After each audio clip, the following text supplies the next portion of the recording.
Mass Effect. There's a lot of tweets about Mass Effect these days, huh? Yeah, it's a bad game. Because it looks like garbage. You played it? Well, you think it's bad? I think it looks like garbage. Yeah, Mass Effect is a bad game. Well, it's a bad series. The lip sync stuff looks terrible. Guys. Is what I mean. Guys. What it does. Guys. It does. What? I mean, like, yes, if you want. Does it look good? Perfectly polished AAA material on launch. No, it's not exactly that. There's some nice reset, Brazil. Well done. You start the stream off well. Bad stream. I agree. Is Mass Effect a AAA game? Yes. Yeah. Okay. Is the lip sync good? No. But then again, like, it barely is any game. Well, there you go. Discussion's over. I don't know what we're talking about. So wait a minute. Like, because the lip sync is bad, off. usually the whole game is terrible. That's not what I said. I said the lip sync was terrible. Okay. Okay. So it's a game with terrible. A very poor storyline, and empty, hollow voice acting, and artificial relationships. It's not a good series. It's not a good game. Okay. It's like if someone tried to turn Halo into an RPG. It's literally that. It doesn't work. Doesn't work. But, okay. You know what else doesn't work? I don't know. Is it Necromancer, Brazil? Does Necromancer not work? So let's go ahead. There's a post on Reddit right now with about 300 upvotes that says Necromancer's like not trash after all. It's something like that. And it's by one up. He's in chat, Brazil. He's in chat. Yeah. The problem with that is that it's not true. It's not true because having to play 3 builds at the same time. Literally, you're playing a Scepter Dagger Condi build, you're playing a Doomfire Shroud build, you're playing a Greatsword build all at the same time. Having to do that to get damage that is acceptable and competitive is the antithesis of purity of purpose. Wait, what? So you're wait a minute. Purity What? of purpose, then you Wait, love purity of purpose. I understand now. Is that what? Do you like? I've always been a fan of purity of purpose. Having a build that is themed around something that makes sense and has synergy and works together. That does have synergy. It's all about getting the world finishes and using Deathly Chill. I think it's actually a really good build for that exact reason. But, and you know what people always complain about? What do people complain about? What do people complain about Necromancer? Is that Shroud doesn't do too much, right? But this build, you use the Shroud as a filler to cover your Greatsword weapon swap because you only want a few abilities there. Yeah? Wrong. No, that's right. That is right. Bad. Yes, that is what happens with the build, but that is stupid. That is ridiculous. That is ridiculous logic, and that build should not exist. No, it's like a third weapon swap. It's a third weapon swap. Yes, you can say that about all of my builds. We're going to talk about this. So, ArenaNet relies on the excuse of, and I've mentioned this a ton, people are probably tired of hearing it, but Necromancer has tons and tons of survivability and big hitting, slow skills, so the damage has to be low. And this build is... It's not really anything new to begin with, because there's nothing new about using skills outside of Death Shroud, and then going into Death Shroud, and then coming out to use skills outside of Death Shroud, because, like, doing that with staff to control mobs, like, that's been around for a really long time. So having to literally play 3 different builds all at once to do damage that is suitable for a DPS role in a raid, and also having to blow all of your CC as part of your rotation. Use Greatsword 5, use Shroud 5. The only CC you don't use as part of your rotation is Flesh Golem. That's pretty dumb. And another thing that's pretty funny is that, interestingly enough, the DPS Golem is not a raid boss. There's not a sea of combo fields laying around on top of the DPS Golem. And so, chill field is never going to happen in a raid. maybe you get burning bolts. Burning bolts are pretty common, and the damage from that is just absolute trash. So it's half damage. It's trash. So it's a 2k DPS loss. 1-up reckons it's about 2k DPS loss. Well, that's wrong, but let's also talk about healing bolts and brutal bolts and how those do absolutely nothing. Yeah, but you're not going to get those very often. Yeah, you are, because I don't know if you've ever heard of Druid, but they have this pet that puts down a lightning field, and they also have this thing where they put a water field around them and run around in a circle on top of everybody. Yeah, if you're paying attention, because Necromancer the combo fields matter. So as long as you're actually paying attention. On everyone to pay attention in a raid. No. Only the Necromancer. Only the Necromancer needs to pay attention. Only the Necromancer. If you're careful with your Shroud 5, you can position it in a way that you can. Well, that you can hit the chilling bolts and that they don't fly into the target and they don't. You can get but you can get a few of them though. You can get several of them. Yeah, we could just add 1-up to the call. That would be spicy as fuck, actually. Yeah, and then we can talk about how he's wrong and how the build is stupid and it shouldn't exist.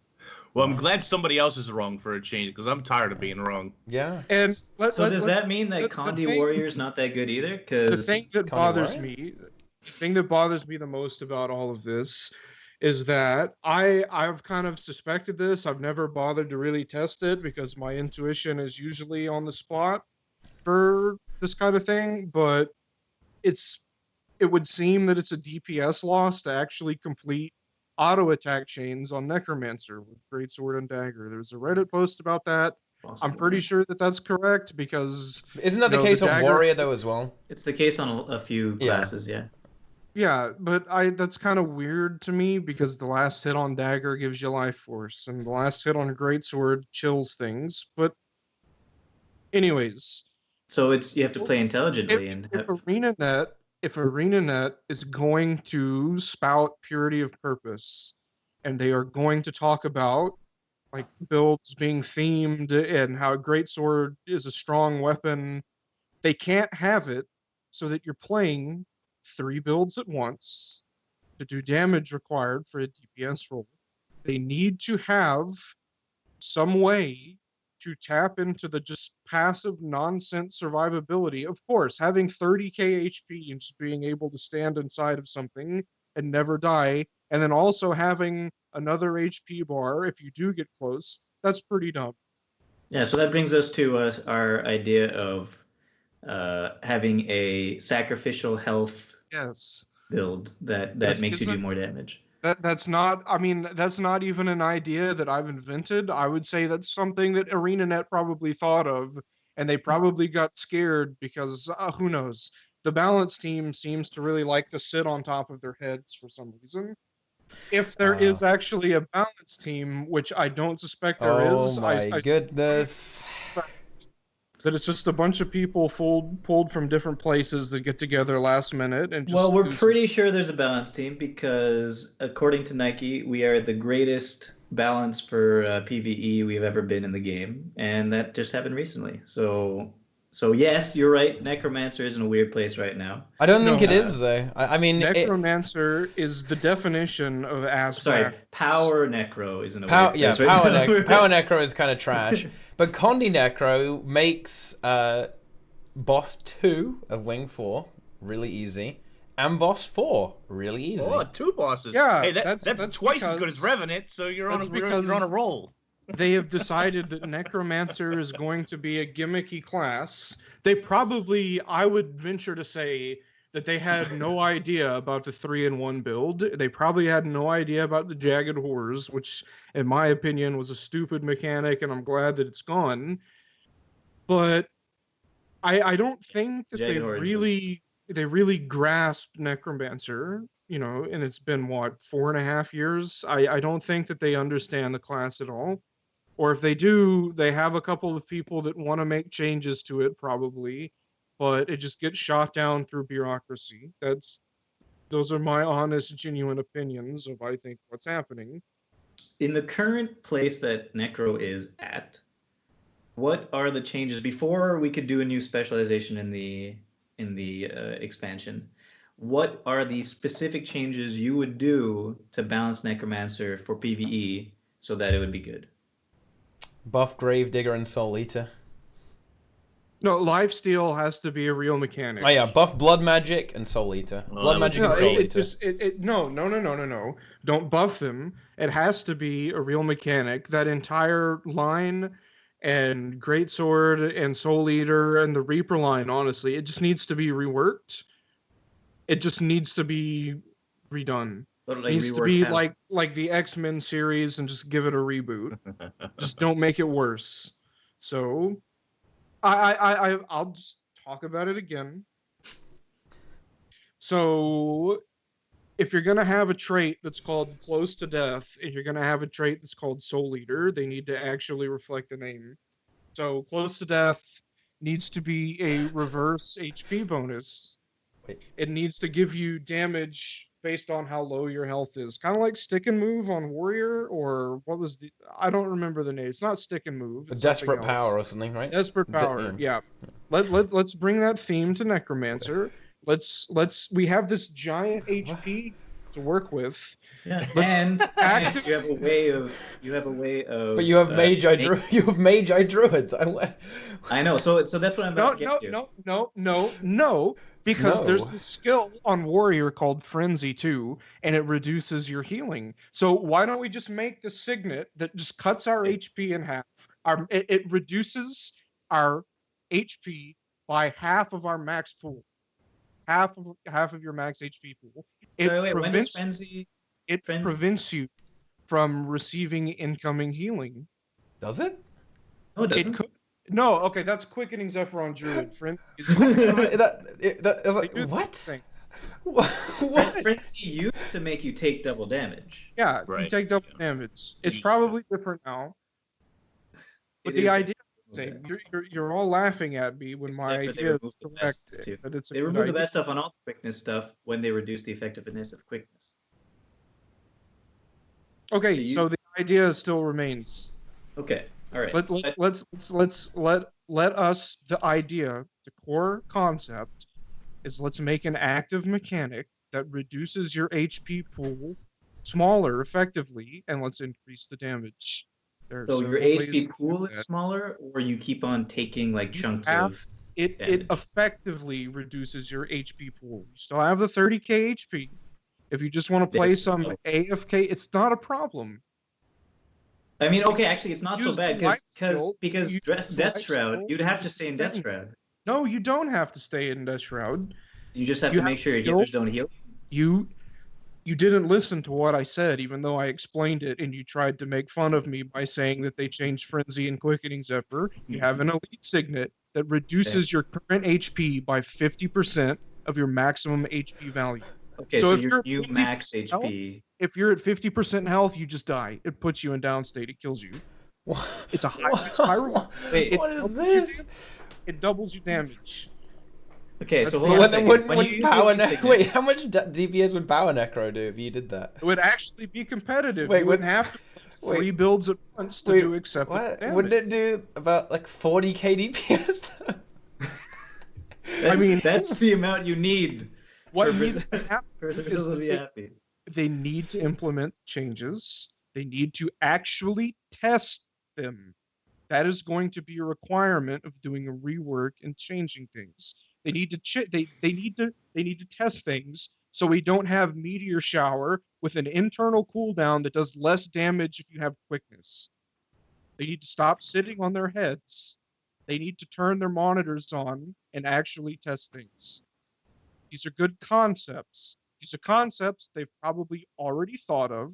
They need to be implemented, and they need to be tested.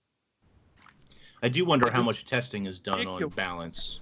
There's just balance in general. They don't test. There's no way that they can possibly... So what you're telling me is then that this kind of pretty good state of balance that we've arrived at now is purely by chance. Haphazardly. Yes. I think they actually know more than we. I think they know more than we give them credit for. I'm pretty sure that's not the case because historically that's not been the case. But the game is quite well balanced right now, except for now even Necro is looking a bit better. I mean, it wasn't horrible, And now it's and the Like, thing is, they even killed Revenant, once because the even balance Rev is so is bad. good. It's not. But it is though. It's How good is it where? Well, I mean, we've had it's Revs. good for I mean, hands. I know you can flame Salt players, but we've had Revs doing reasonable DPS. Mm-hmm. Reasonable DPS. Resin doing 25k DPS and upwards. That's in Rage. It's realistic buffs. And it still brings buffs to the group. Yeah, and on Veil Guardian, it does like nearly 30k DPS. Here's another problem since Nike's mentioning Condi Thief. Yeah, so they need to actually make that build synergize well too, and not just have one trait in one trait line that works with Venoms that you don't even take because Caltrops is funnier for some reason. They need to rework it. They need to rework Poison Master. Poison Master has to be a real trait. It has to function correctly. So you want it to go over the base? I want to make this point that if something happens to do something correctly, that doesn't mean that it's good. If Donald Trump does something amazing, one amazing thing, that doesn't mean he was a good president. That doesn't mean he was. Is that salient enough? Is that enough of a comparison to get people's attention? Because that's what I've been saying all along. Well, if something happens to do something that's good, that doesn't mean that it's good. That means that it achieved something that was good or acceptable. And that doesn't mean that it was correct. That doesn't mean that the game balance is good. That doesn't mean that the design is good. That means that something funny happened that shouldn't have happened. I think that you're right. I think Thief should be like right. a Venom share thing. I don't like the fact that it's kind of, you only take one Venom. Well, fucking lame. Fuck that shit. And you can't take the Venom trait. You don't even take the goddamn Venom trait. That is bullshit. That is bullshit. I don't like that at all. But at least it's good, though, right? At least it's good. If you want to, it does good damage. It's very good, guys. You know what Condi Thief is best at? Condi Thief is best at beating HP strats. Okay, that's the only thing it can do. It's actually good, even in raids, though. Oh boy. The only thing that isn't an HP strat is Condi Thief, because it beat their strat.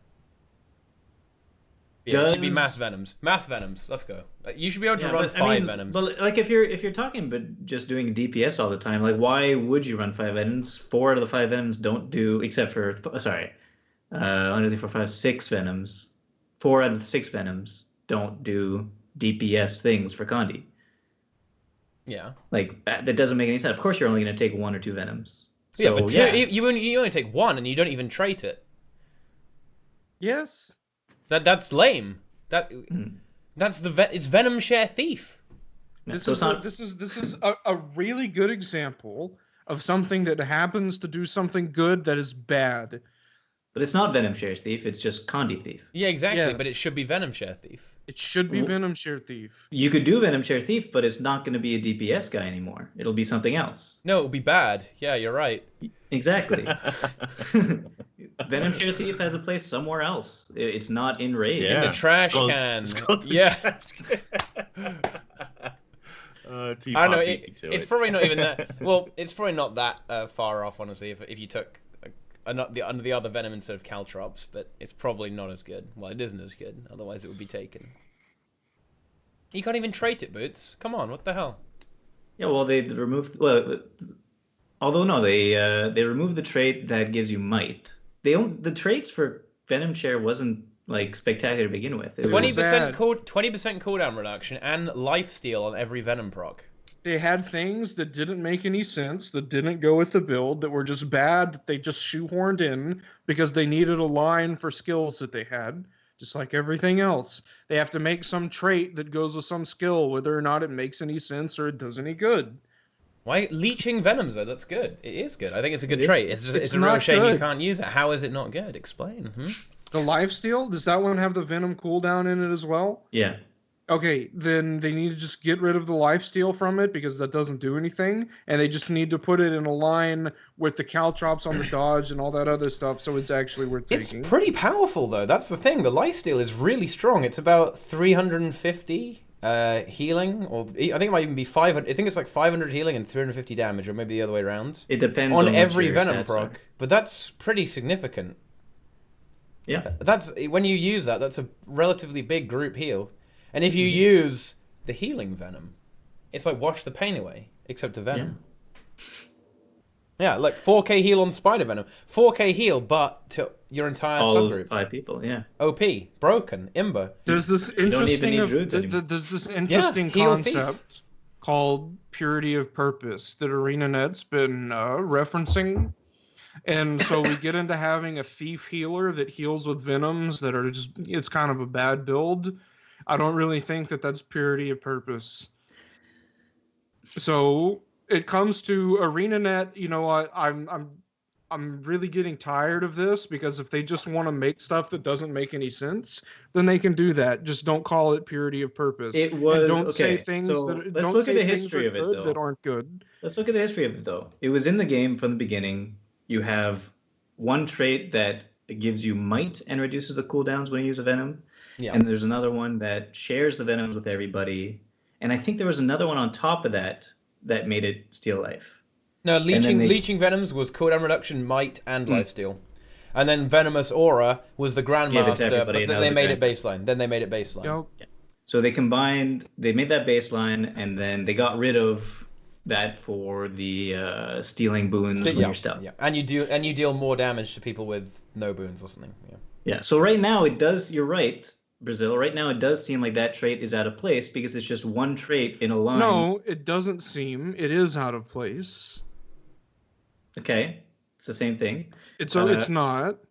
All right. Okay. Well, anyway, it seems out of place because it's now without any other traits that have venoms attached to them in any way, shape, or form. So yeah, it's one trait in a trait line that like you might pick or you might not pick. And if you to the build that you don't take, because you have to take an entire useless trait line for one.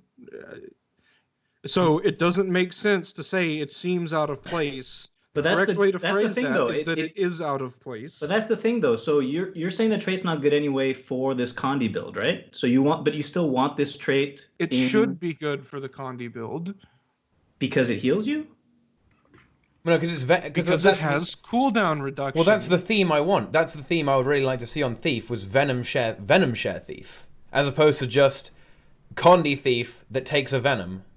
Yes, it is Condi Thief. Venom share Thief. Yeah, I know what it is. But Venoms are one of them, maybe two of them are DPS things. Yeah, two of them. Two. All the rest of them are just like other conditions that don't do damage. They're utility skills. They're for utility. And the only trait for Venoms does reduce the cooldown, sure. So like one damaging Venom is gonna go faster. But the trait for Venoms is one that makes Venoms heal your friends and steal life. Yes. So it's not. Yeah. It's a double DPS increase because you get 20% cooldown reduction and the lifesteal is a DPS increase. Yeah. So I think, well, I don't know. This is a suggestion that's been made a whole bunch of times. What you do is you take Deadly Trapper from Deadly Arts, you take that, put it in Shadow Arts, and you take Leeching Venoms, put it in Deadly Arts. Boom. Venom Share Thief is now broken OP because then you've got cooldown reduction on Venoms. Then you take the other Venom as well. Is it the Scale Venom? You take Spider Venom and you take... Oh, is it Skelk Venom? No, Skelk Venom's the heal one. You should take that anyway because that's a really funny meme. Wash the Venom away. Easy. Then you've got Lifesteal coming out because you guys know how I feel about Lifesteal. Lifesteal is just a good... This is good. It's amazing. It's value. Good. It's a shame it's not a real mechanic in this game. Well, Lifesteal is an impossible mechanic because it is because if you buff it, it just becomes so ridiculous. It becomes broken. I mean, if you have so you might think that like stealing 40 life on every hit is kind of shitty, but then if you've got like a Tempest firing a lightning orb that hits 4 times a second, and that's hitting 5 targets at once because it hits all the targets. Like the Tempest. So yeah, that's interestingly enough. So don't put lifesteal on that. Don't put lifesteal on the Tempest that hits 1,000,000 times in a second. Yeah, but that's the point. The Necro, the Necro applies the lifesteal already. Yeah, so let's get rid of that. Let's not make it an aura. What? That's interesting. Let's not make Venom share an aura. No, what are you? It's not good. Oh my! Brazil is wrong. Brazil is wrong, guys. It's finally happened. Lifesteal Aura is what should be like the defining feature of Power Necro. There will come a day when I've long since uninstalled the game and I've gone full migration to living out in the wilderness and shooting my guns and living a peaceful life where everyone simultaneously will just look up into the sky and think, Brazil was right and so is Nemesis. We just didn't see it for 6 years, but that's okay. She sounds like a pretty good life. Look, people are leaving because of you, Brazil. Yo, I'm out. Brazil is too annoying. Bye-bye. See you later. Deleted from the stream. If you think your opinion has any relevancy to me, I don't. It doesn't. I don't care. Lifesteal should be the defining thing about Power Necro. It should be why do you take Power Necro over another class? Lifesteal Aura. Oh. Easy. Because it has a unique way of doing damage, and you have a choice, and you're not shoehorned into just taking 2 classes for DPS. If you want to say that your game is play how you want, you need to actually have options and not just gimmicks and things that are just objectively better in every single regard than other things. But didn't you say the meta is a lie? Actually, no, Nemesis said that, but you just said Nemesis is right. So if the meta is a lie, those 2 classes don't need to be taken. It could be any of the classes. Videos, and you still don't understand that, interestingly enough. So let me go ahead. You think I watched those videos? Let me go ahead and explain this for everyone that's watching. So the whole concept of meta is a lie accomplished 2 things. It gets people really mad, so they talk about it, and it also explains in great detail what the problem was. You have people that say, I'm playing a warrior. Look at 100 Blades. I'm doing 100k DPS because all of those hits just add up. They're individual hits, and no. See, people thought that's wrong. People think I'm playing a Condi engineer. That means I do 30k DPS when I'm just running around throwing grenades at my feet or like spamming 1 on an elixir gun. I'm doing this damage because I'm playing this build. That is incorrect. If you play a build that is capable of doing something in a particular way that achieves that result, that is different than just playing a build and thinking you are achieving the results of that build simply because you're playing the build. That was the entire point of that series. Everyone seems to have missed that because perhaps the balance team aren't the only people that are sitting on their heads. That's what it would seem. That is also the correct way to use seem in a sentence. Not when something is just wrong. So forgive me for getting agitated and laying down the law, but people seem to not understand this still. You may need to get more to drink than just that. If you're out, feel free to step away and get... I'm good. All right. The meta is a lie. I don't really... Does anyone have a follow-up to that? I really... No. I don't know. But the meta's awesome, right? Unless you play Rev. But even then Rev is fine. I don't know. I'm hearing Rev's fine. I mean, hey, it's fine. Great. It's great for playing with little hands. Little hands? Demos. And it does 30k DPS everywhere else. It's good. It's not even bad. Necro and Rev are not even bad. It's just the fact that people thought they were bad. It's fine. And Necro, it's got its old rollback of making things easy. Makes Demos easy, makes Mercant Overseer easy. Simple as that. It needs to be something other than a gimmick with Epidemic. But I disagree though. I think true balance is only ever going to be achieved when the classes you take to a fight is defined by the utility they bring rather than just raw damage numbers. Don't you think? No? Because, otherwise, there's always going to be something that's just better. Right? But if a specific class brings something to an encounter that no other class can do quite as effectively, and that's what you bring, and that's how you have the problem with that is that, interestingly enough, you can just override the gimmick with just raw damage, because that's kind of always been a thing. But if you think that you're going to be playing those builds, the meta builds, and overriding everything with raw damage, that's just a lie. You're not going to be able to do that. That's what I learned from those videos.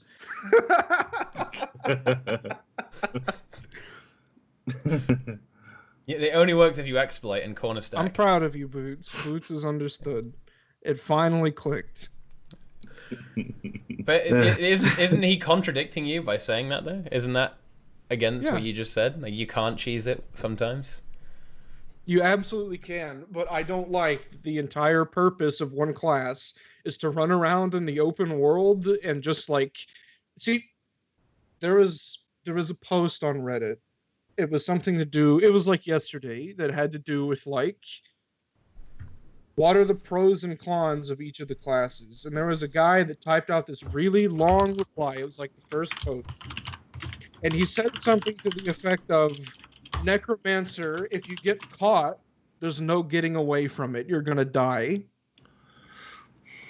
Okay. That made me open up the control panel and highlight Guild Wars 2, and I was very close to hitting uninstall. I'm gonna be honest. I got that close to it. I do that all the time, but not because of responses like that. The Necromancer has...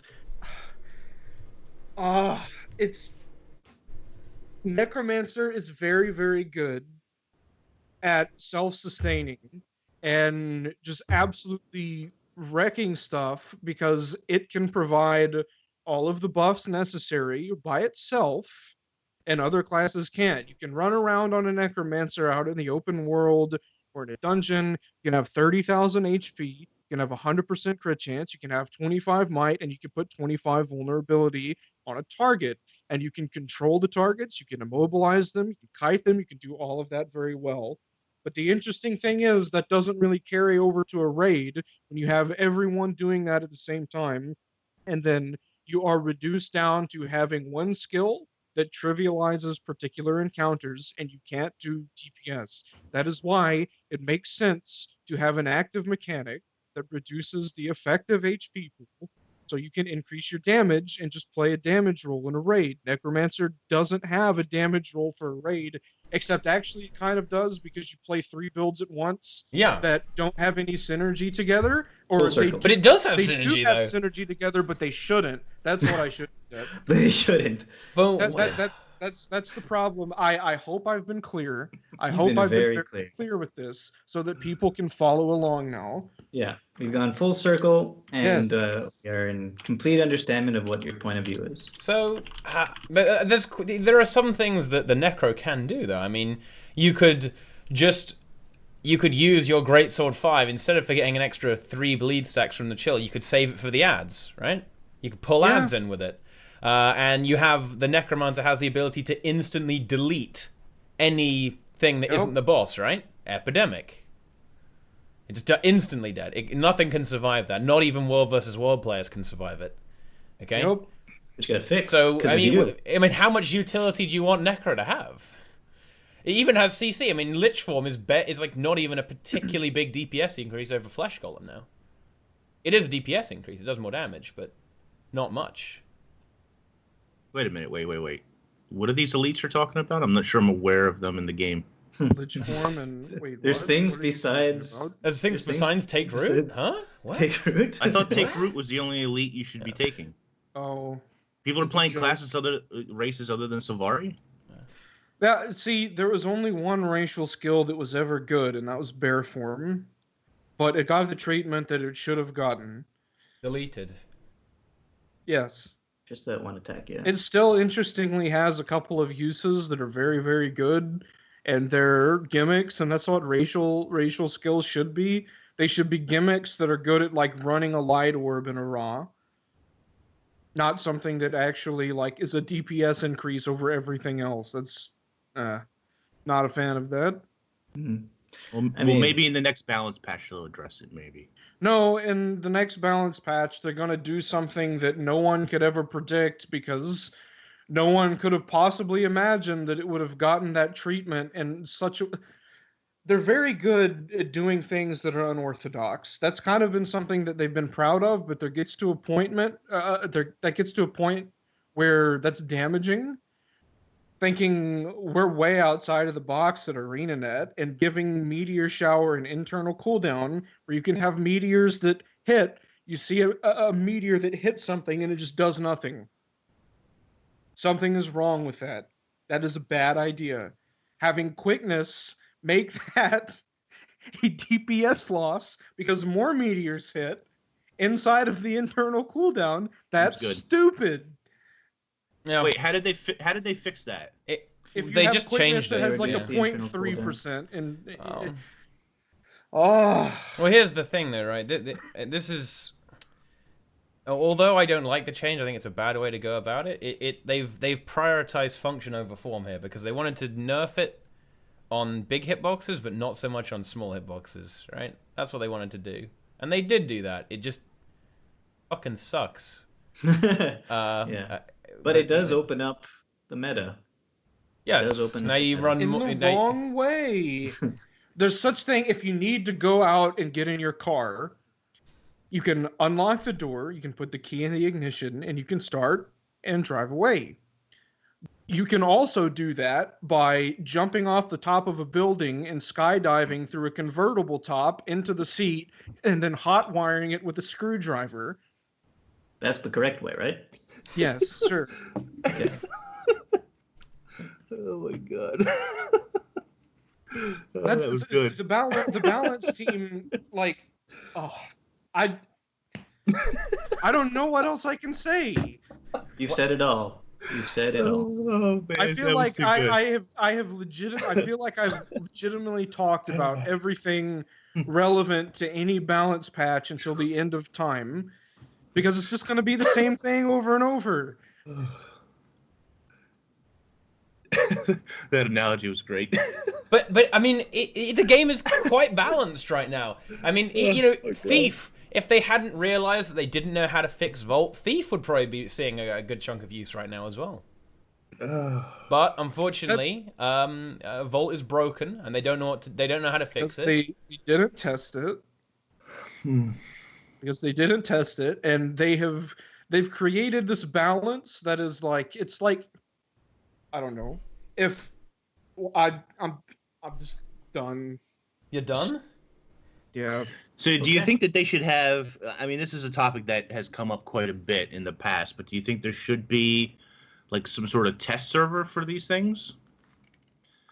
For example, like they're talking about changing PvP sigils, right? But we're talking about that. It feels like sometimes not much testing is done. So, yeah, well, it will all be done internally, so they won't be getting actual players' response on it, right? Right. But they I don't necessarily have a problem with that because, especially in something like PvP where the PvP seasons are pretty inconsequential, right? It's not such a big deal that they just demo something on the live server. There's a reason for that. But I mean, it's not really a terrible thing if... actually, you know what? It actually kind of is. I don't know. I mean, you have to live with it for a whole season. Yeah, you have to play a horrible game for a whole season. Hey, this season's going great already, right? So let's, maybe not. But I don't know. I don't think it's so bad to test stuff out on the live server as well. But it would be good if there was somewhere you could have like a... Why not just a test custom map, right? Maybe they can implement that. There's a custom map or a set of custom maps where the balance changes are in the game, and you can kind of have a crack at that, see how things go, and see how it plays and give feedback. With a custom map. Because then you can actually get your feedback and stuff. But I mean, who are you going to ask for feedback there, right? Because this is a problem with getting PvP balance, right? Because who are you going to ask? Are you going to ask like people in the top 250? Well, there are people in Gold League in the top 250. Like even like Silver League is nearly in Silver Division rather is top top 250. And all the pros, they're gone. They're gone now. I mean, you could ask Misha or Syndrina, but then they're going to be busy guys. They're the only two you ask for suggestions on balance. I mean, you might as well employ them, put them on the balance team. But no, yeah. I'm pretty confident there's not a balance team. There is a balance team. I'm pretty confident that the balance team, in quotes, is just a bunch of people that they just pick from different departments last minute and go write stuff on a dry erase board in a room and say, all right, done. That's the balance patch. And then they just seem go to back be the same people, though, time and again. But then how is it that we have arrived at this quite balanced state in PvE? And even in PvP, even in PvP, that analogy I gave a second ago? Yeah. So you can have something that's balanced, but you achieve that via incorrect means. You can have something that's balanced, that is done correctly with themes and purity of purpose, with choices. But it's still balanced, though. See, I don't know about purity of purpose. Actually, that brings me to a topic that I kind of wanted to talk about. All this other stuff is crap. Go for it. Okay, go. Purity of purpose is an interesting idea, and I think for the most part it's a great idea. But what I've been noticing lately, like from the time, the original specializations, how you had so many options with the five lines, and then they moved to the actual specialization format, where you only have 3 options per 3 sets. But I understand that they had to do that because in order to come out with elite specializations and adding more lines, they weren't able to stick with the old way of doing it. There would be too many options. Things would get way out of control. But with that, with in PvP, they're considering removing a bunch of sigils. I understand, again, a lot of the sigils are not used in PvP very often because they're not that great. A lot of them are crap. And so they're just going to get rid of the fuzz and maybe add some new good ones, hopefully. The first thing they showed for the suggested PvP sigils was there's, I think, 19, which is half the current PvP sigils, which I think is quite a reduction. And there's also a lot of people complaining about some of the choices they made. They didn't have any condition duration sigils in there at all. They took out all the on crit sigils. It all became on hit, and it was 90% weapon swap sigils. And so that would give warrior a huge buff because warriors can weapon swap all the time. But they still have a cooldown on it though, so it doesn't matter. Yeah, but then you could have 4 different weapon swap sigils and use them all. What? If you have 4 different weapon swap sigils, the cooldown doesn't matter anymore. Well, it doesn't before. It does. If you have agility and you're going to trigger you'll trigger them both when you swap though. Yeah, that's what I'm saying. If you have agility and energy on one set and agility and energy on the other. Oh, I see what you mean, right? Yeah, okay. But if you have agility, energy, and then hydromancy, geomancy, you all get use for them if you swap every 5 seconds. You get use for all of them. Anyway. Okay. Yeah. Anyway. Ellie could also weapon swap faster, so Ellie's also very good, and Engineer 2 would be very good. Ellie and Engineer wouldn't get that use out of them because they don't have 2 weapon sets.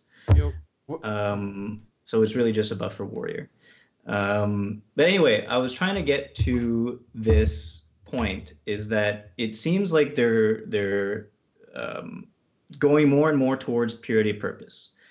And it's a great idea, but to me, a guy who spends 90% of his time in Guild Wars 2 making out there builds that hopefully nobody's ever tried before and go against purity of purpose in many cases, it's a little bit annoying. And I'm getting to the point in the game where it seems as though it's really hard to make a build that ArenaNet isn't trying to make you make. You know what I mean? Yeah. Like, I'm no longer making my builds. I'm making builds that they had in mind for me to make. Yes. But that's how it's always been going. It's how it's always been going. They keep making things like semi-ridiculous, so you'd have to be an idiot not to take them, right? And that's kind of the direction they're going along right now. I think you should be able to make any build that you want, just not as good or not as good at particular things. Like you can't just some build There is no that best. has stuff in it. You shouldn't be able to just take that into a raid and do 32k DPS. Some build that has 3 different things happening all at once. It's literally 3 builds in one. It shouldn't do more damage than everything else. Well, I don't know. Like, is it really that bad wouldn't you be happy to be able to play 3 different builds at the same time? Like I would be. Necromancer. You mean like Necromancer right now? Yeah. Yeah. You can really meme that hard and say, well, that's the ultimate form of build diversity because you're playing 3 builds at the same time. All at once. That's a pretty good meme. It's the opposite of Power Engineer too, because you have to do lots of different things as opposed to auto attacking with bombs. It's like skill versus not skill. I don't know. Auto attack's pretty strong on a lot of classes. Yeah, the main complaint with with auto attack builds for PvE that we always had was it's too easy. It should be a little bit harder compared to the Condi engineer who had to go crazy to do their thing. Which now we've seen like 3 different videos come out, each with easier and easier rotations to still do. Because people like to talk about how engineer is like playing piano, and I was guilty of this for a while, but it's not, and it's not hard to play. And people that think engineer is hard to play are either playing it wrong or they're just wrong because they don't play it. Or maybe they're bad at the game. Yeah. That's plenty of people are bad at the Necromancer game. Rotations, are they the same DPS or are they lacking a little bit for an easier rotation? Necromancer rotations? The engineer, not Necromancer.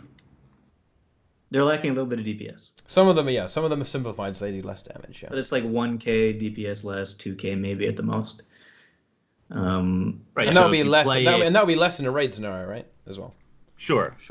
But if you play it perfectly, there is a chance for you to really capitalize on a tiny bit more DPS. Yeah. You don't need to. Obviously, you don't need to. That's why these guides are nice. That's why they're good, because they simplify something that people consider to be a difficult rotation. But anyway, so about the purity purpose discussion, what I was saying is like it feels more and more like I'm trying to make builds that they want me to make, except for obviously your example of the Necromancer.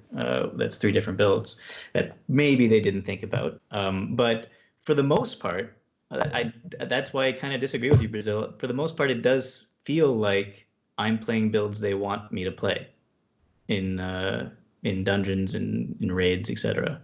That is the case with every company that makes any type of game ever. But that's what I'm saying. The fact that it feels like I'm playing builds they want me to play means that there is a balance team and they are doing their job. No, there isn't, and no, they're not. Okay. Because that's been the case since kind of start. So have you ever heard of this operating system called Windows Vista? Yeah, unfortunately. Windows Vista. I have it on my laptop. And also, closer to home, there's a DPS meter called BGDM. Oh boy! And it's where they took a foundation. In the case of Microsoft, they took Windows XP and they just hacked a bunch of garbage on top of it. And BGDM, he took a meter that existed and he just hacked a bunch of garbage on top of it. So like the balance team has constantly taken the specialization update was pretty good. I'll give them that. But they've just taken everything since then and they've just hacked a bunch of garbage into it. So I don't agree with that. Okay. Z-Flarex, how would you pronounce ZE4LEX? I don't know. Okay. The 4 is an A. 4 is an A. Zelex. Okay, that's pretty elite. Maybe, I don't know. So yeah, I agree. But you have traits like bombs on dodge NG, which are useless because auto attacking on bomb kit is the highest DPS. Yeah. Well, and even worse, dodging is a DPS loss because you get 10% damage while your endurance is full as well. Yeah. So it's like the double meme. That's kind of weird. It is the mega meme, the ultimate meme. Yeah, but I mean, the bomb on dodge thing, I figure is is not really that big of a deal because that could be used for other things. It's a smoke bomb, isn't it? Wait, what? Or not on dodge. That's the if you're down. So bomb on dodge is just a normal little bomb. It's like a bomb one. It's a bomb one. Yeah, an auto attack bomb. Yeah. Okay, so that's more like a PvP skill than anything. Is it? So I guess. Yeah. Yeah. So I'm gonna have to say that that's nothing to do with PvE.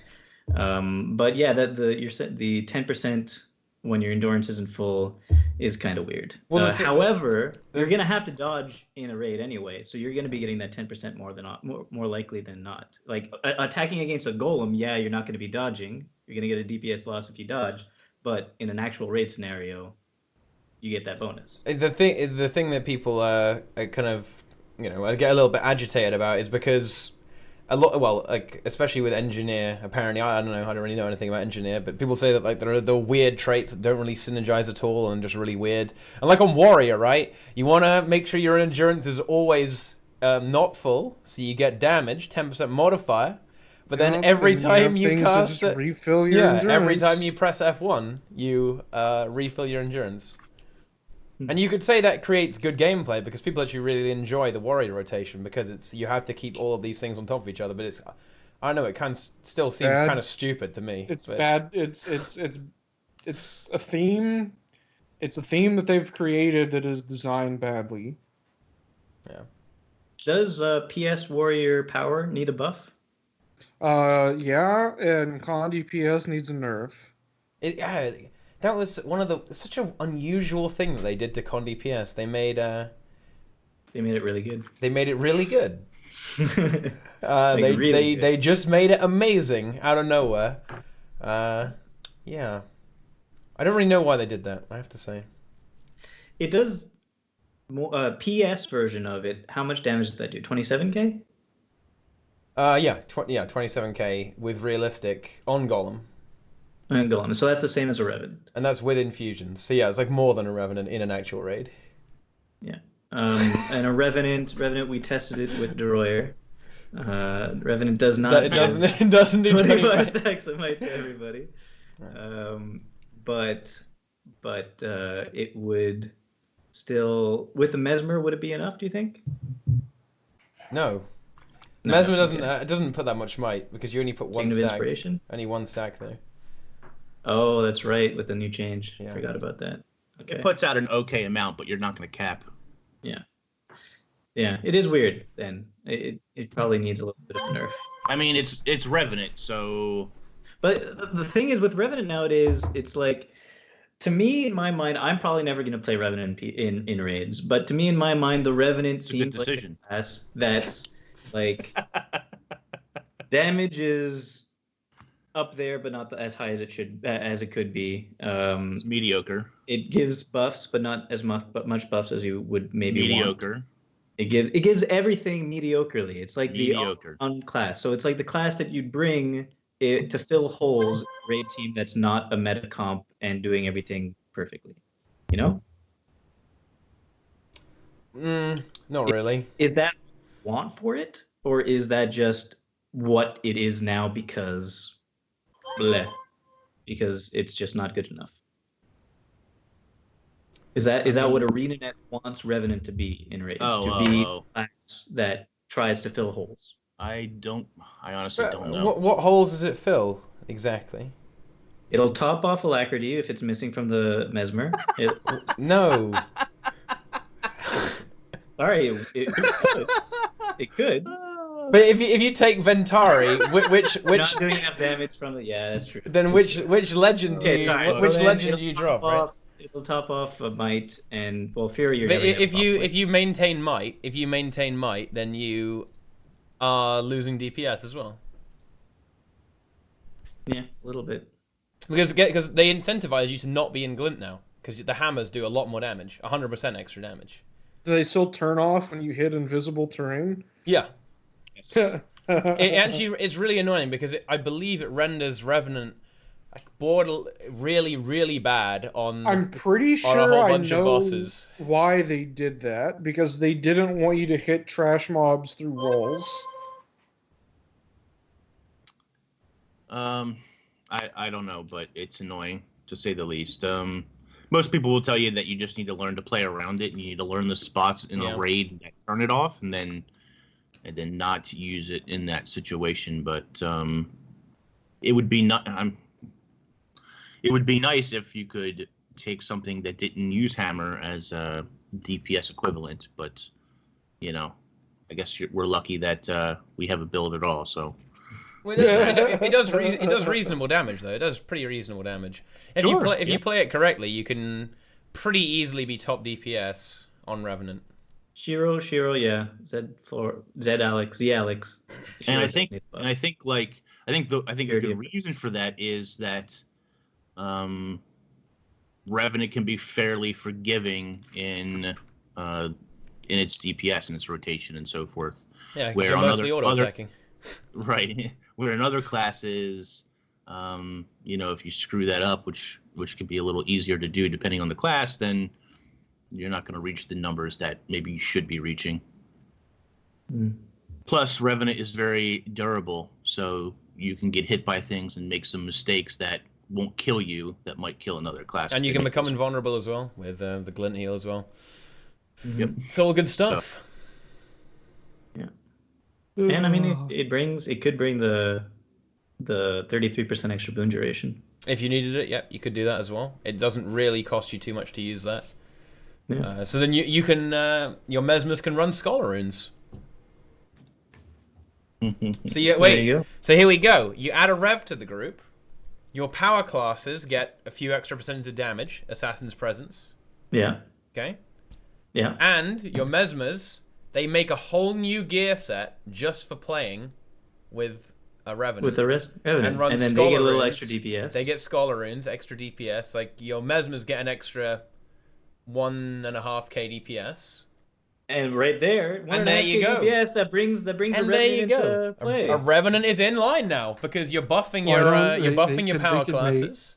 Power ferocity gear too. That's the easiest way to buff power Necro. Definitely. You have half the HP pool that you did before, and you don't need the precision.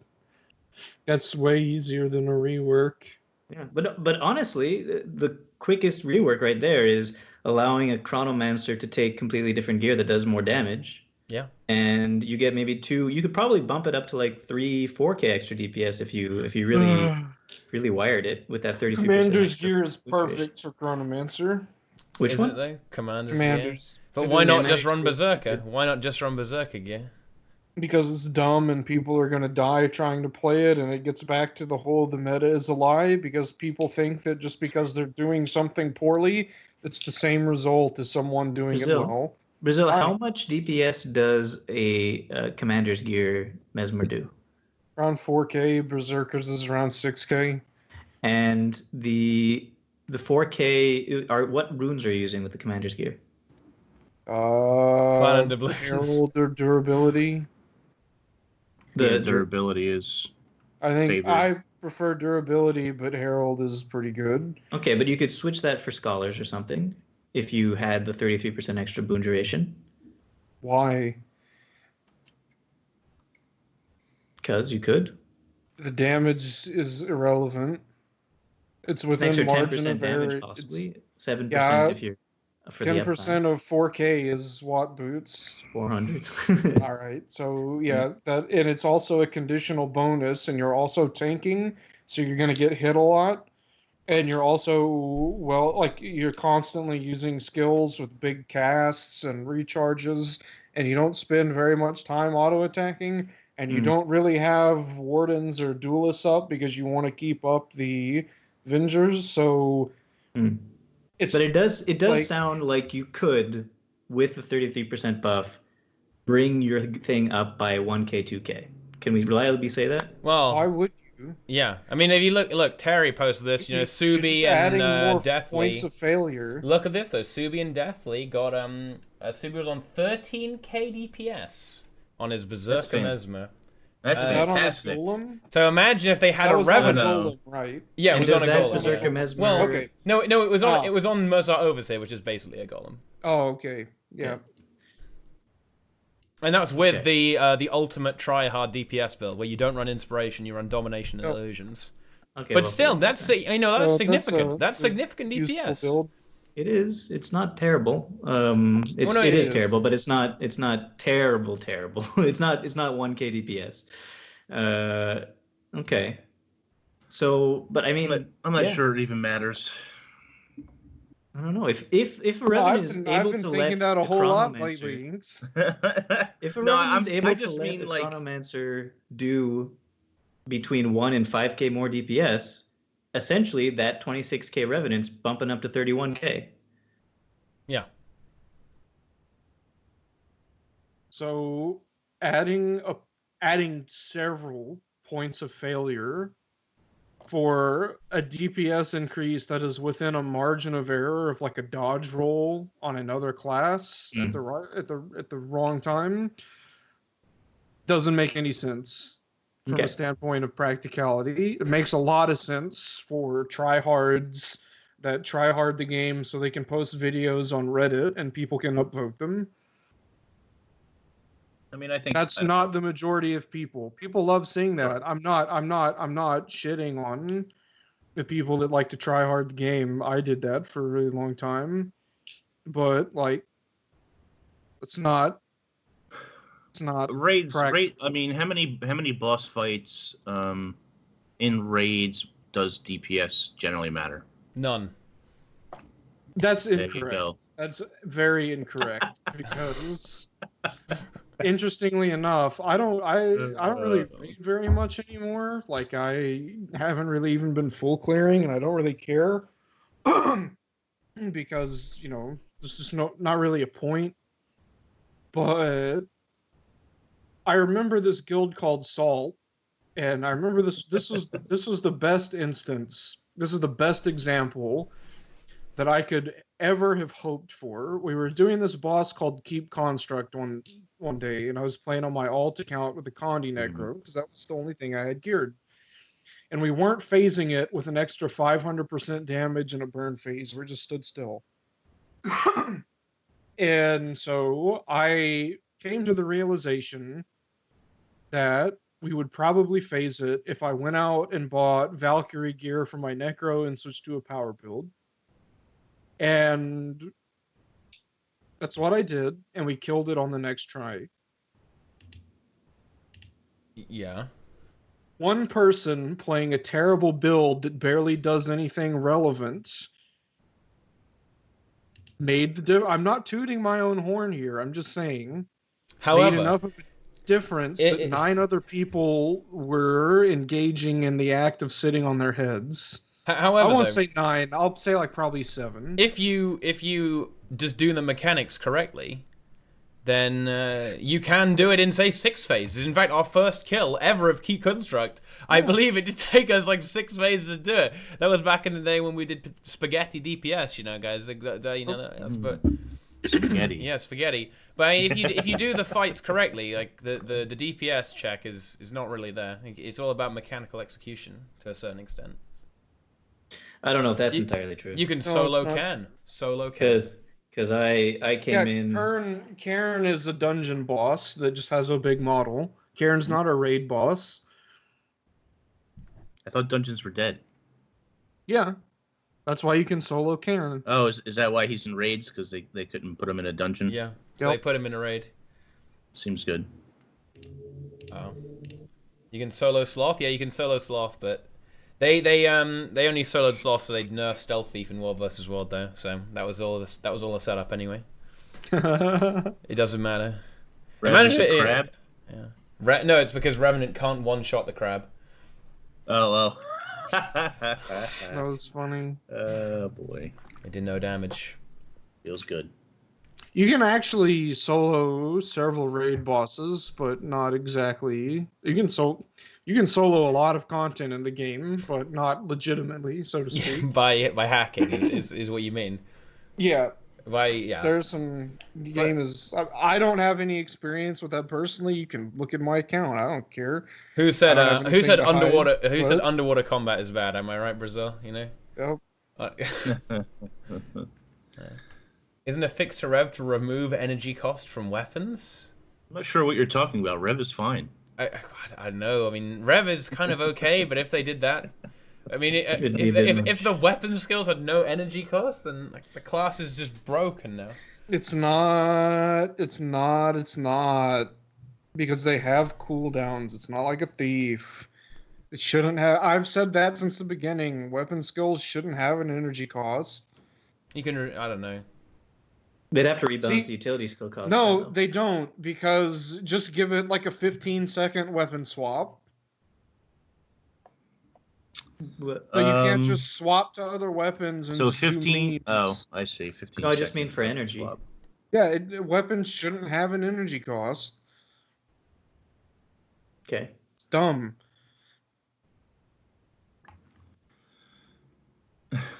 I don't know. They gave weapons energy costs for the sake of being Guild Wars 1 nostalgia. That's all they did. Like, which is a shame because I really like the concept of managing the energy. No, but it should be done through utility skills. But if they remove all the energy costs from weapons, I do think they would have to rebalance the utility skill energy cost. Maybe. Okay. But I don't so see it's not just wrong now. Okay. Like, the thing about... Because that's what I just said last time. Yeah. I don't know. Like... I think the problem is a lot of the times you say wrong to me, you just don't listen to what I say. And then when I repeat it, I actually listen. And then you might agree or disagree, but you have to give worthwhile. There are a lot of levels to that that would probably even be best diving into off stream, but I don't know. They're not hard to figure out. Okay. But I do listen to you. I listen to what you have to say, except in all the times when I zone out because I just don't really care about the topic. But yeah. I mean, speaking of topic you won't care about. Often. What's up? Okay, is this something that's used a lot in PvP? Because I just tried it out. Someone messaged me on Twitter and gave me an idea for something, and it feels too strong. 100% boon duration warrior in PvP. Where you just have permanent resistance? Well, you could have permanent resistance, or you could just have like 90% uptime resistance and do other things too. Yeah. Well, yeah. No, it's not. I mean, you can play it. People did. There was a build called. Oh my god, can't even believe I remember this. I don't want to remember it. There's this website called Guild Wars 2 Guru that was pretty Nike. If Nike's still in the chat, that had the worst moderation of any website forum I've ever seen in my entire life. And who moderated it? People who were sitting on their heads. But there was this build that got posted on there that was really popular called the Sonic Boon Warrior. Sonic Boon. It was boon duration and might duration. It was pretty memey. So I don't know that that's really anything new at all. I don't think it's new, but it's super easy, right? Just tell everybody right now. I'm probably going to be stupid. It's resistance is futile. What happens if you go up against a Necro? Boon strip happens. Yeah.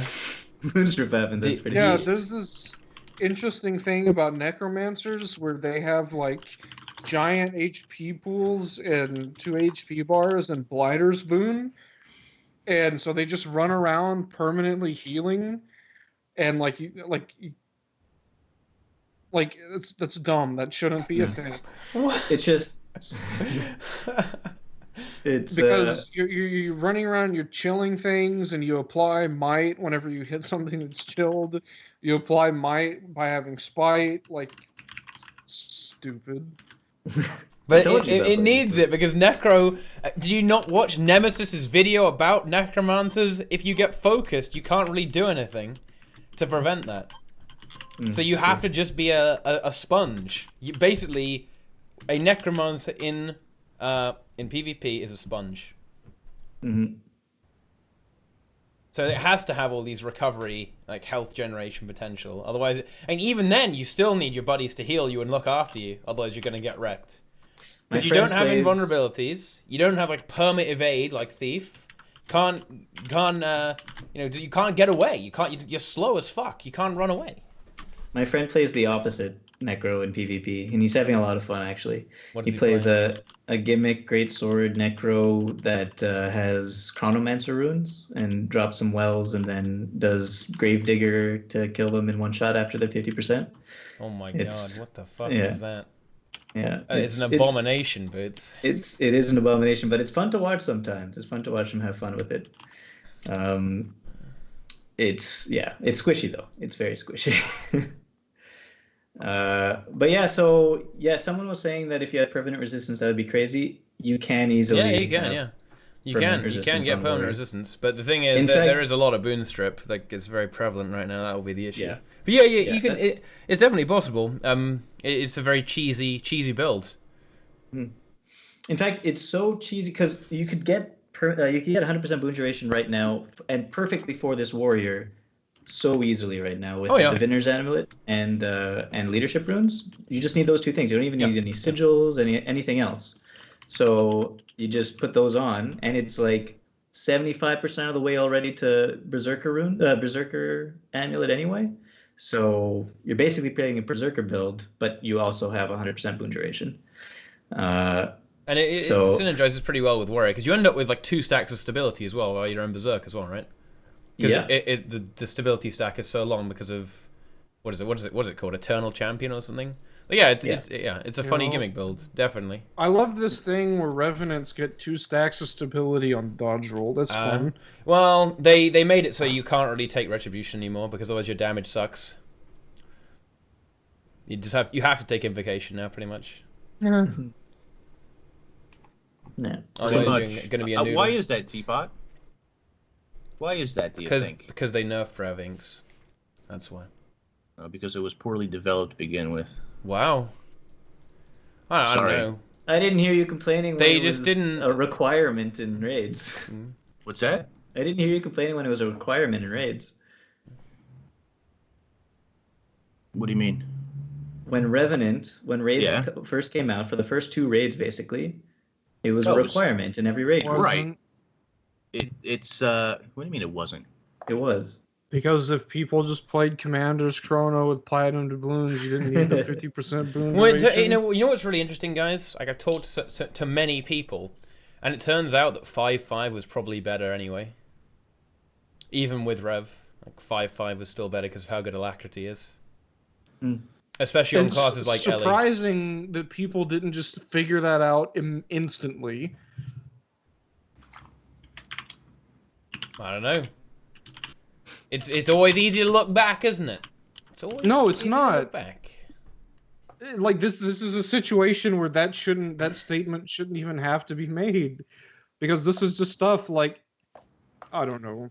This isn't the game for that type of thinking. This is the game for it takes 1 million revisions because people just don't do anything right. That applies to the balance team. It applies to like everybody who just makes some funny build that they post on Reddit, like whatever. Speaking of which, I'm thinking of making a couple of funny builds and posting them to Reddit. Do it. Yeah. Do it. I'm gonna do a couple of off, not even meta, off rating builds that nobody wants to use. Condi Guardian and Condi Ellie. Condi Ellie's legit, by the way. I know it's good, but I'm gonna play the wrong kind of Condi Ellie. I think what did Particle get it to? Like 30k realistic, I think. Oh yeah, no, it definitely does that. Yeah. The good one does that, but the one I want to do, actually, the good one with Take Root does 33, 34k realistic, but no, I want to do the bad one. I want to do the bad one, Scepter. No, yeah, he plays Scepter Warhorn and does 30k realistic. 30k realistic with Scepter Warhorn. Yeah. Not Dagger Warhorn. Yeah. I hate Scepter. Oh, okay. I was doing 28k realistic, 27k realistic with Scepter Warhorn. Maybe my gear's not good enough. Okay. Yeah. But no, it's something. Yeah. It's a real build now. And Condi Guardian, apparently, It's nearly good, right? It's just it's like 26, 27k on a single target. It's not horrible. It's not horrible, No, but it's just It's not power necro. How's power necro benchmark, Brazil? It's 24k DPS. Hell trash. But how much does the lifesteal add? Someone needs to crunch the numbers on that. Like between 1 and 2k. So that's not completely irredeemably horrible then. Needs to be rebalanced. It does not it just needs to be reworked. Sorry, I got distracted there for a minute. Yeah, like the change to man, I need new glasses. Ylax, jeez, Ylax is saying that people think boon duration nerf killed the Rev. That wasn't the only thing. It got slowly killed over several nerfs over time. Did it also get like a 20% auto attack nerf? I don't remember the percentage anymore, but it was pretty harsh. It did. It was pretty harsh. Yeah. But that was because of PvP. Oh, it was PvP. Okay. But the reason that I say that, Revenant was sort of like poorly designed and half-baked from the get-go is because it's the way they designed it. It got its elite spec right away. Its core specializations never got time to live and breathe in an environment where there weren't elite specs. And the synergies between the different ones are they're just poorly designed and thought out in a lot of different ways. Yeah, I mean, this this has been talked about to death sort of on Reddit. There's been several good threads by people who are much better at numbers and names than I am. I think I can simplify your point, but go ahead. Go ahead. No, by all means. So Revenant was designed to be a selling point for Heart of Thorns, and Herald was designed to actually be the class. Yeah, it was Revenant never meant to be a class. It was always meant to be Herald. It's always to come packaged with Herald, and that's how they designed it. So it'll be very interesting to see what they do with the next elite specialization, because I don't know what they're gonna do without Herald. They're gonna have to make something really special for people to switch Herald for it. Same thing with Chronomancer. Yeah. But I think it's going to be something else entirely. I think Mesmer is going to get an elite specialization that probably won't be for PvE. And if it is for PvE, it'll be specifically DPS. Yeah, it's just going to be a DPS spec. Yeah. Like, what can they add? More support to Mesmer. It's not even possible. Mesmer has to be a DPS spec. Revenant is going to be... It's not going to have 2 legends. It's only going to have 1 legend. And the new trait line is going to enhance the core legends. Yeah, I've seen that before, the short bow for Revenant. We talked about that with Deroyer. Yeah, I'm not the biggest fan of short bow. But I don't think Revenant gets a new weapon. Oh, he'll get a new weapon. Yeah, it definitely has to get a new weapon. It's not a proper elite spec, is it? Yeah. Deroyer wants a Condi offhand. But a lot of people are saying it's going to be a short bow, which I guess makes sense. Short bow is sort of like the Condi weapon in a lot of cases. Yeah. So, yeah. In every case, isn't it? No, not for Thief. No. Never mind.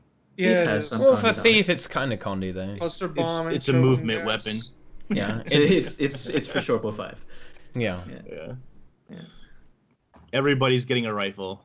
Easy balance. Everybody gets rifle. Fuck you, warrior. Fuck you, engineer. Wow. In the first expansion of all the weapons that people got, how many of them were full-on 2-handed weapons, and how many of them were just 1-handed weapons?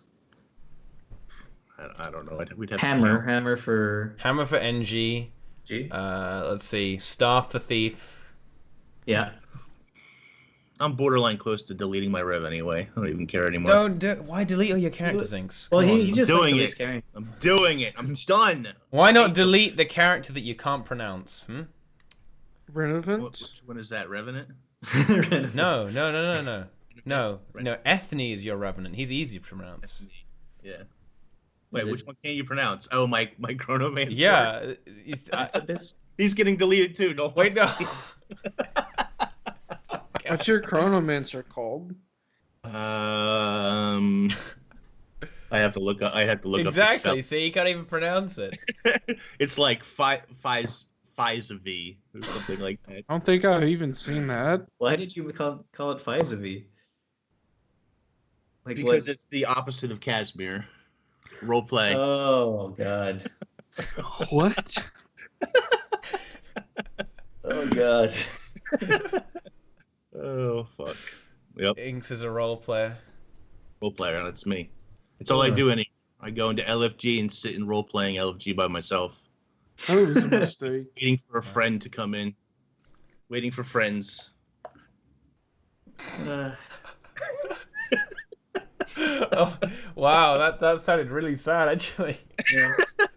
Yep, that's it. Well, That's Just waiting. He has to roleplay for somebody who doesn't have friends because he That's has right. friends. That's the only way he could. It would be person. nice if everyone all simultaneously realized that the only friend worth having is yourself and that everyone else is a security risk. Security risk. Oh boy. That's I think Maybe that was the one most Brazil day- statement I've ever heard. Maybe one day people will come to that realization. Because you could put cameras in friends nowadays, right? And the government watches you through the friends. Wait, what? Do I need to cover up my webcam? Wait, hang on, we're live anyway. It doesn't matter. That's not entirely incorrect because, if your friend has a cell phone and they're taking pictures. One of my managers at work wanted to take a picture with me for his Instagram, and I told him, no, that's a security risk, and he was really confused. Are they watching us, guys? Are they watching us? Right? Wait, actually, yeah, they are. Hang on a minute. Never mind. I think 345 people are watching us. My microwave can see us. Oh my god. I'm scared. I'm scared of the government. Alex Jones was right. Oh my god. Do we want to talk about... No, we don't want to talk about any of that. About what, the CIA stuff? That's No, fun. About what? The all that CIA stuff. It's fun. I could talk about it. I could summarize. Okay, go ahead. So the CIA, and this is nothing that should be surprising to anyone because it is an organization that operates in such a way and has such a knowledge of loopholes and has people that essentially have the power to just do whatever they want because of the knowledge base that they have combined. But one of the things that I really loved is just how they figured out that they could just bypass encryption, because to crack encryption is an immense feat. It can be done eventually, maybe, but whenever you realize that you can plant someone into Google or Apple, you can plant multiple layers of people up through the bureaucracy to create and sign off on backdoors in the program, which you can then root and jailbreak devices remotely through said backdoors. And you can monitor applications like WhatsApp is a pretty popular application for free messaging. And the outgoing messages are usually encrypted. So it doesn't make any sense to try to crack the encryption on the messages when you can operate on the layer between hardware inputs from the keyboard going through the phone to the app, and you can just catch all of that and log it somewhere. And something that's really fun to think about is that actual physical surveillance requires people to stake out and monitor, and it's going to depend upon human error and patience. Some people can do that, but it's much, much easier when you have software that's not even necessarily exclusive to the government. There are software applications in which private citizens can obtain, which monitor voice, convert it to text, and in some cases translate other languages into another language in real time and log it. And then you just have computers set up as bots to scrub through everything and look for keywords and codes that they have been collecting and putting together for years. So what it comes down to is you will never defend yourself in any conceivable way unless you talk about overthrowing a government. That's the only way I'm not saying that this is a good idea that people. By the way, I'm just saying. Wait a minute. Hang on. You will never defend yourself from a government entity that is motivated and has a knowledge base and can execute upon it. The only way in which it makes sense to defend yourself is from other people that, like, I don't know. I don't take security measures to protect myself from the government because I don't have the capability to. I'd wager that most people don't. All of the security measures that I take are to defend me from other private citizens. Are you planning on going off the grid at any point, Brazil? Is this no point? Eventually. No point. But that's all. That's still traceable. Like, I don't know. I'm in a situation where I'm just kind of like tired of dealing with computers and games because they just make me mad at this point. And I've been like going outside and like driving four-wheelers and shooting guns, and sometimes both of those at the same time. It's cold outside. But yeah, like it's nice. Like I don't have to get mad at a video game on the internet when I can just go outside and kind of be happy out in the sunshine, and I don't know, whatever. Yeah. It's not... I've always gone with the theory that you should never just get mad at a video game or the people who make video games because they're video games. No. Let us be perfectly clear. Brazil is not a redneck. I have family members. You're not a K-Kona? You're not a K-Kona? No, because I guess we could talk about maybe political views. I'd get pretty fun. But my political views and religious beliefs and whatnot, those don't go into line with what you would consider a redneck. I don't drink the redneck Kool-Aid, but I have interests that cross over. That's how their necks get red. The Kool-Aid it dyes their skin. Did a lot of people vote for Donnie? Yeah, actually, almost all of my family did. Actually, I think all of my family that I have a relationship with did. Are they regretting it in any way? No. Really? Okay. Yep. Yeah, they don't actually watch the news after they vote for them. They just they'll watch Fox News. Seems good. I don't know. In terms of like political structures, I'm not a super big fan of socialism, although I do see like merits. I won't deny that there are merits to it, but I really like capitalism with chaos injected at various levels to keep it in check. I'm not a fan of pure capitalism. I think it's stupid. And I think like Ayn Rand and like stuff just please don't. No, that's bad. Having railroad tycoons run an entire country is a stupid concept.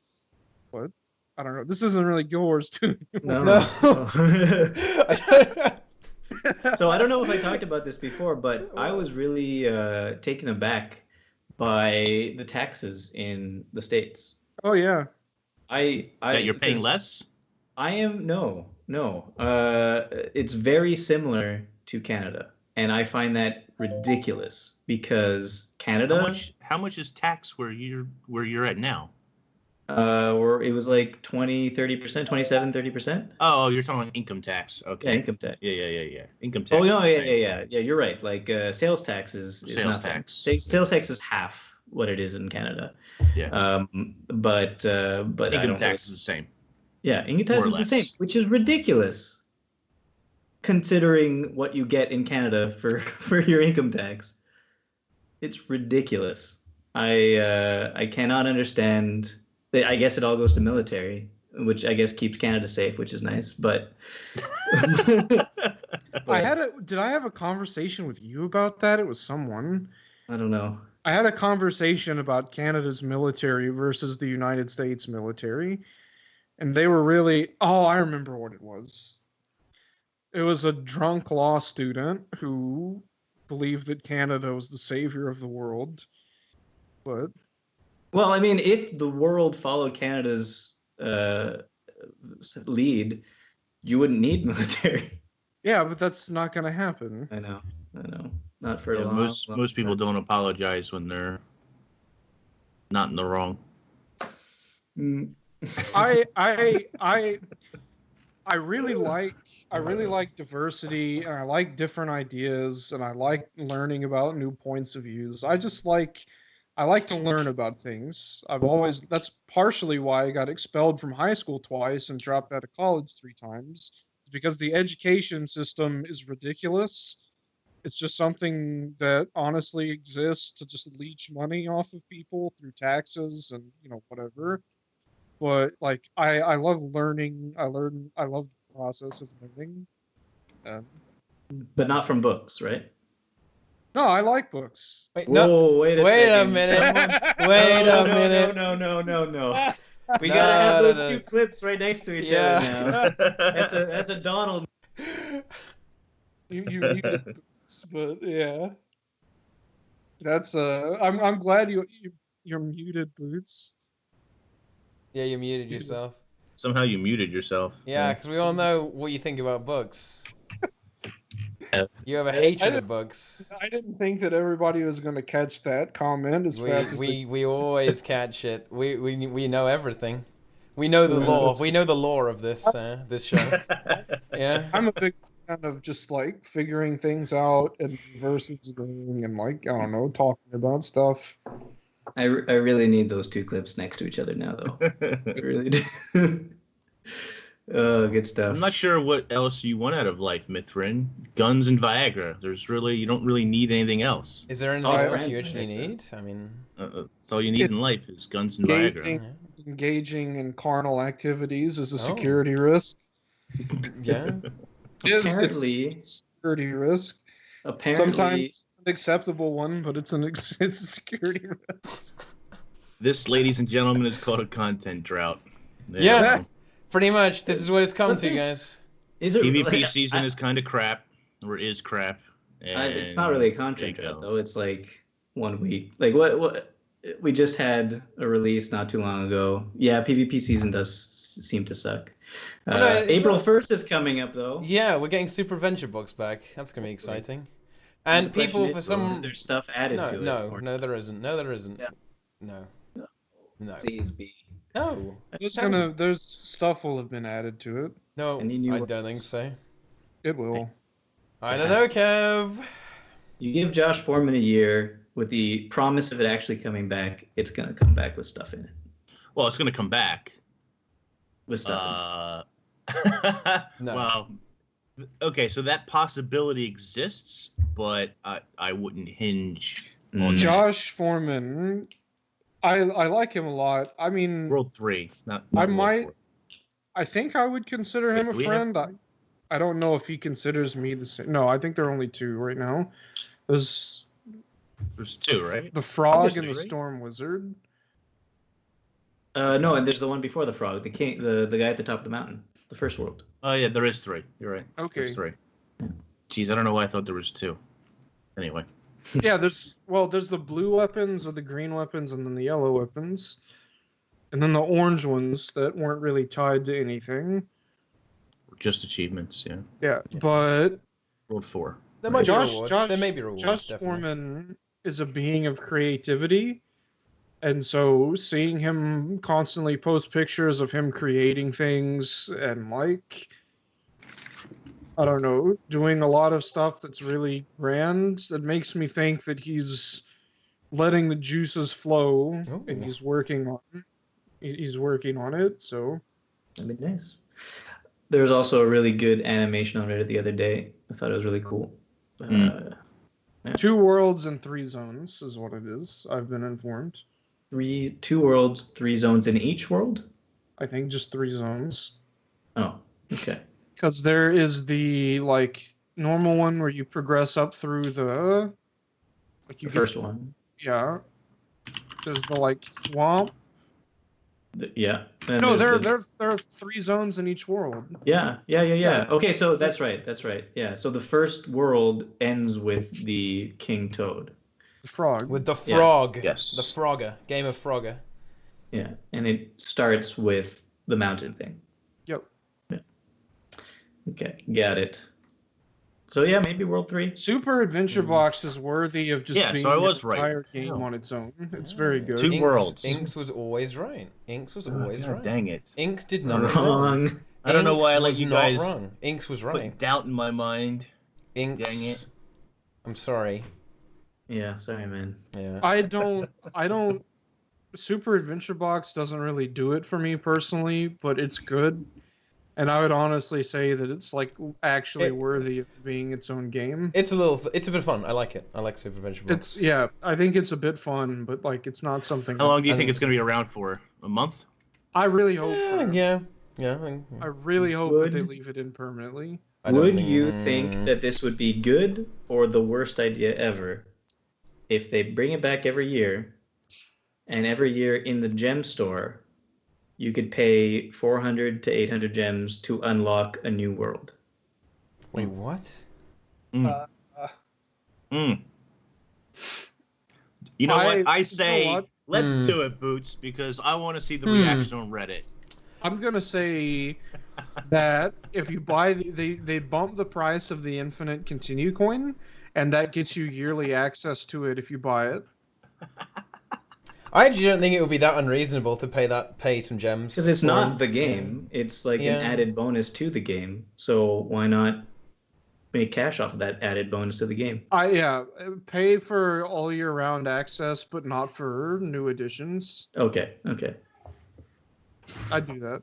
So yeah, I think people would pay for that. I think that's fair as well. I already own the coin, so that's fine by me. Yeah. Same.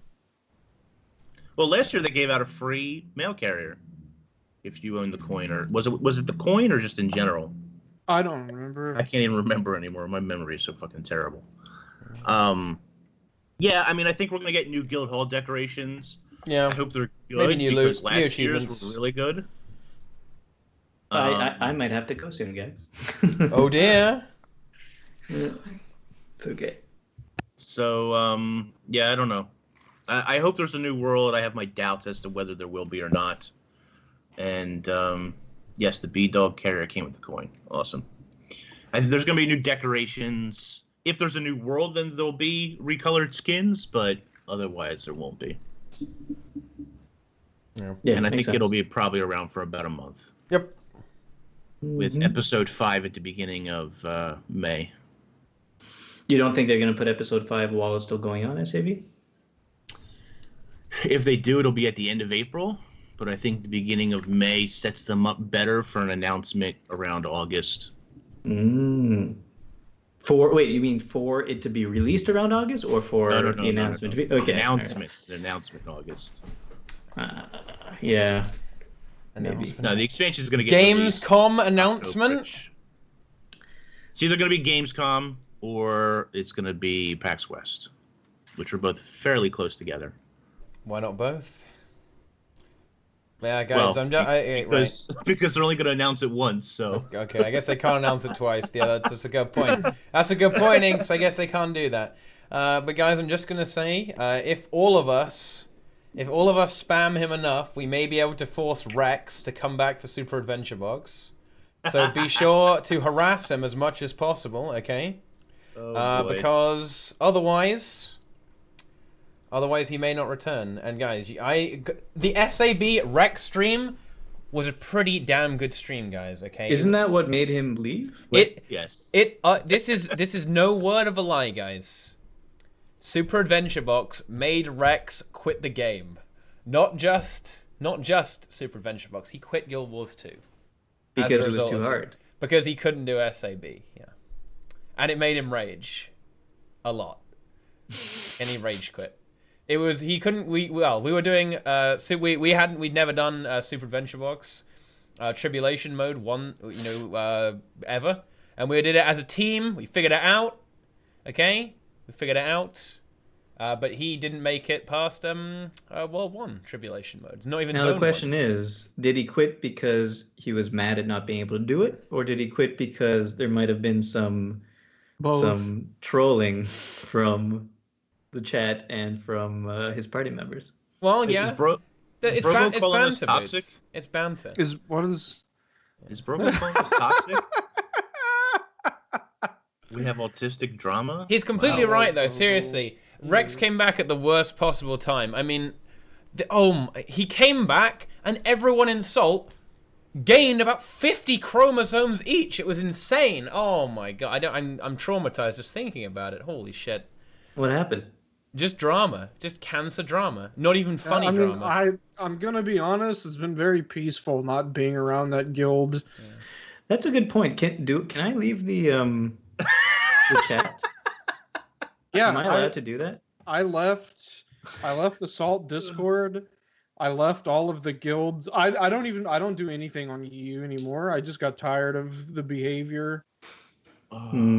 Like, I barely play anymore. I play a little bit with some friends. That's pretty much all I do. And I'm having a good time. I'm enjoying it. I get about one role player a night. I sit for 6 or 7 hours in that chat by myself. And then they come in and say, "Oh, I clicked on this by mistake. Sorry." And then they leave. Isn't that breaking character, though? They did. I mean, they what can I do if other people break character, Report. You can ban them. You can ban them for You gotta stick in character, though. Can I report them for not role-playing properly? Wow. Brazil, you just got destroyed. God damn. Wow. I got someone typed a comment in Twitch chat, which is, I don't even know who you are, so whatever. That was a pretty serious roast. God damn. That was some good stuff. But do we have anything else to talk about? I don't think so. I think that's about it. There is about it. Another light news week, unfortunately. Yeah. Well, what happened this week? We got Gemstore update, and the week before was the PvP season. Right. Yeah. Okay. Yeah. So what's coming up this week? That's a good question. Gemstore. No. Obviously not. You can't have 2 Gemstores in a row. What? Why not? Because every 2 weeks there's something. March Madness continues. Boots, have you ever... There's this... I got to buy my thing today. Is that true? There's this interesting concept called making money. They need to, because report's not looking so good as far as the making money aspect. I think it's going to be all about that spec. Well, I think people are just spending more time playing like Breath of the Wild and other AAA games that they're going to buy. Next week, Breath of the Wild? Next week they announce next week they announce Legendary Armor release. Is that on the quality Switch? They're dropping the Legendary Armor teaser next week. I could see that. They're dropping it. I could definitely see that. That's what's happening. Teaser. Okay. The teaser, yeah. Well, no, actually, for all the other sets, it's done. Most said they weren't going to do that, though. Yeah, because they will, and then it will be released like 2 weeks later. It'll be in the game for preview. They'll announce the teaser, they'll put it in the game to preview, and then it'll be obtainable in its final state, the next patch. Oh, I missed my shared inventory slots. Oh well. They need to add the final 3, so they're gonna have 20 because I'm just sitting at 17. Well, I'm surprised they didn't do that yesterday. They had a 24-hour sale yesterday at the highest it's ever been on sale for, and they didn't add the other 3. I mean, I don't have the last 3, so technically I would be 6 away from 20. No, it's what they're doing it cleverly because they're going to add them in later, and people are gonna be like, "Ah, man, I should have bought those. I'll just do it now. Well, I wanted it anyways." Yeah. So people pay it at full price. The people that bought it on sale that were gonna buy it on the, everybody's happy. They make money. So. New Fractal and Legendary Armor and the Story Season. Yeah, we are due a new Fractal, I guess, with challenge mode. Please. Yeah. Living Story Season 5, Episode 5 is not going to happen next week, right? No, not next week. No. I'd say... hang on, what's the date? Maybe... At the very best, it'll be sometime in April. You think that's because the last one came out February 8th, I think. Yeah. Which means 2 months from then would be April 8th. But they said 2 to 3 months. So it'll be between April 8th and... April and May. May 8th. Okay. Start of April. Yeah. End of April. Beginning of May, like Nike is saying, is my guess. But that's ages. What the fuck? It's about a month away. You tell me I have to wait all that timings for new It's only been... I know, but it's only been a month. It's current events. We're gonna get a current events on Tuesday. We could get a current event. Yeah. I can see that. Mm-hmm. Maybe they'll finish the teleporting thing. The rifts, excuse me. Oh, right. Yeah. That just kind of ended, and it didn't properly end. It was just. I think they should. Maybe they'll put something that gives you 25 AP on that as well. You know, like 50 AP for free. Well, no, okay. They're only going to do that. You know, for doing the rift thing, you're going to get like 5 or 10 AP. Yeah. Then you need to go talk to somebody. Then that's 50 AP. Yeah, 25 AP. Yeah, you like talk to an NPC, 25 AP. Yeah. Yep, that's how it works. Do you think that we'd ever do something so intricate as like curing an anomaly? Yep, that'll happen. In current events, though, I mean, rather than inside the story, inside the. No. Okay. How are you going to cure them? What are you going to un-anomaly them and turn them back into a person? Yeah, or something, or like put them at rest and send them to the mists. But the question is... But wouldn't they be kind of like a mangled ball of corpses, though? Because aren't they like sometimes multiple people or mashed into one, or their energies? That's right. So wouldn't they be all really fucked up? Bad mash. Yeah, they'd be... Yeah, but wouldn't it be disgusting? Like loads of arms and shit? Like everyone's all mangled together? Well, the bodies aren't going to be there. It's going to be Deimos is a restored anomaly. It's confirmed. There you go. There we go. Is it true that Sylvari Rangers have more DPS than other races? Yeah, yes. The game's racist. And actually, just as a bonus meme, a bonus meme, guys, human female guardians do less DPS than human male guardians. Wow. Because, for whatever reason, the animation doesn't work quite right, and you get less hits on Whirling Wrath on a human female. Yeah. What the fuck? I think they're gonna change the take route when the next expansion comes out, because this has been the Heart of Thorns arc, and it's been all about Sylvari, so they gotta keep Sylvari up. Holy shit. Yeah, there you go. It'll be fixed then. Well, as an SJW, I'm very offended that females do less damage than males. It's not what we fight for on the internet, damn it. We fight Alright, for I gotta equality. go, guys. Alright. Boots is going. Goodbye. Bye-bye. This won't ruin the chat or anything. Well, the layout? It will. Okay. Wait, is it wrong? Base says it's wrong. But a lot of people have told me that. A lot of elitists have told me that. Wow. Nice lie. They all lied to me. Nice bullshit. Fake news. Fake news. It's fake news. Bye, guys. See you later, Boots. Go subscribe to Boots, guys. Look, go. Oh. Well. It's not fake. It's alternate. What, are you talking about the news media? Alternate facts. Fake news. Fake news. Fake news. You're offended by me assigning gender roles? Oh, well. KMFDM wrote a song in 2003 called Stars and Stripes, and it's impressive how well they predicted the future in that song. Well, there you have it. I think it's time I'll to leave chill. people to research that if they like. What do you mean, time to chill? Time to shill. Chill? Oh, yes, yeah. let us shill. Brazil, you have returned to us. You've rejoined us today. I'll probably be gone next week. Yeah, the government will have taken him by that point. Yeah, they're there's two Brazils. It posted Brazil twice. There you go. That's pretty good. Yeah, bonus meme. Bonus meme. There we go. I don't know. I'm top tier power necro gameplay. Yep. You'll see you'll see me do things on Power Necro that you never thought possible. I'll sell you the class. Wow. There you go. But, I don't know. I like Necromancer a lot. The only two builds I've ever truly loved in Guild Wars 2 have been Healing Revenant and Power Necro. And they're both useless. That's who I am. If you like, all right. Just go subscribe. That's all I need to say. Wow. And and the whole top of the screen, inks is spread across. You've taken over. Yeah. Wow. It kind of looks like you have a massive back, but your head is on one side, and you have incredibly wide shoulders. I'm an ogre. It is Inks. Shrek. Inks is an ogre. He's a Shrek. What is it that you do? What are you up to these days? Yeah, well, I'm up to having a internet and computer that don't really work. That's fine. It's good. Seems good. That isn't good. It's been a frustrating week, that's for sure. But yeah, once I get that sorted out, then I'll be back to streaming. Hopefully this week. I really do hope so. Kind of missed it last week. So we'll be back to streaming. We should have some videos coming out